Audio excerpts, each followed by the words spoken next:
탈북어민 북송 관련 소식 짚어보겠습니다. 지난 2019년 11월 탈북 어민 2명이 발빠르게 북송된 사건을 두고 인권 침해 논란이 불거진 일이죠. 2019년 12월에 청와대와 관련 부처들은요, 사후 매뉴얼을 만들겠다면서 2차례 회의를 소집했던 것으로 저희 채널A 취재 결과 확인이 됐습니다. 당시 회의 참석자들 사이에서는요, 이런 말이 나왔습니다. 먼저 탈북 어민 북송은 정당하다라는 의견도 있었지만 인권을 고려하지 않은 결정이다라는 지적도 의견으로 있었다는 겁니다. 한마디로 의견이 엇갈리는 상황이었다는 건데요. 북송 매뉴얼을 만들자고 2차례 회의를 열었지만 이 회의는요, 이견이 있어서 흐지부지 되고 말았고 결국 매뉴얼도 만들어지지 못했다는 겁니다.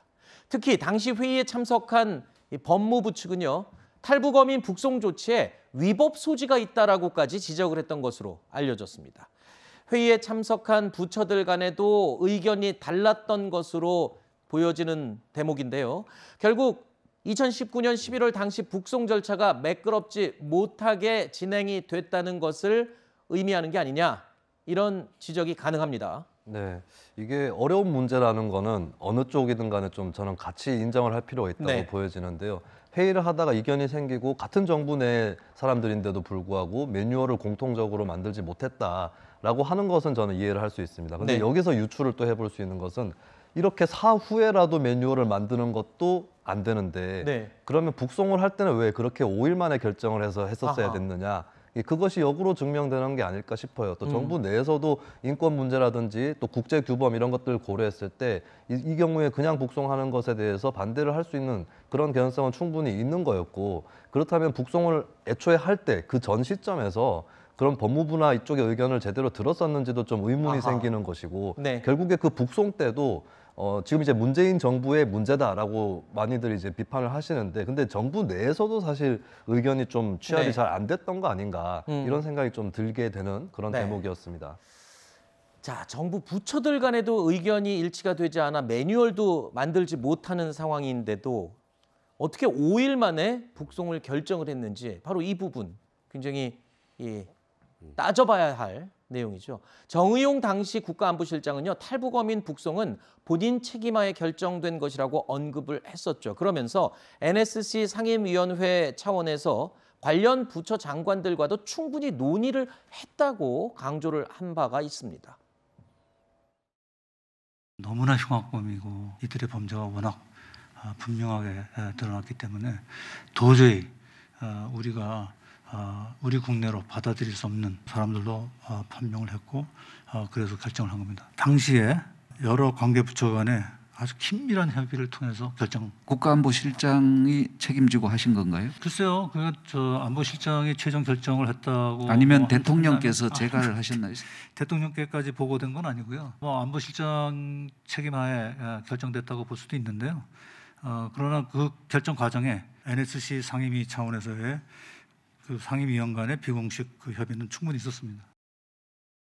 자, 정의용 전 실장은 NSC 상임위원 차원에서 충분한 협의가 있었다라고 분명히 언급을 했죠. 그런데 어제 한 언론 보도 내용에 따르면요, 현 국가안보실에 당시에 회의를 했다라는 자료나 또는 관련 부처의 보고 자료들 남아있지 않다는 의혹이 제기됐습니다. 자, 그렇다면 지금 정의원 이 실장이 저렇게까지 얘기를 했던 내용이고 이 사안의 엄중함을 따져본다면 기록이나 자료가 전혀 남아있지 않다라는 게 이해가 안 되거든요. 그렇기 때문에 그 자료도 혹시 없애거나 삭제한 게 아니냐라는 의혹을 제기할 수밖에 없어요. 그러니까 뭐 대통령 기록물로 지정이 돼서 뭐 이관이 돼 있다면 모르겠지만, 만약에 정말로 지금 이 회의 자료나 이런 내용들을 고의로 삭제한 것이라면, 이거는 뭐 이제 가정으로 말씀드릴 수밖에 없습니다.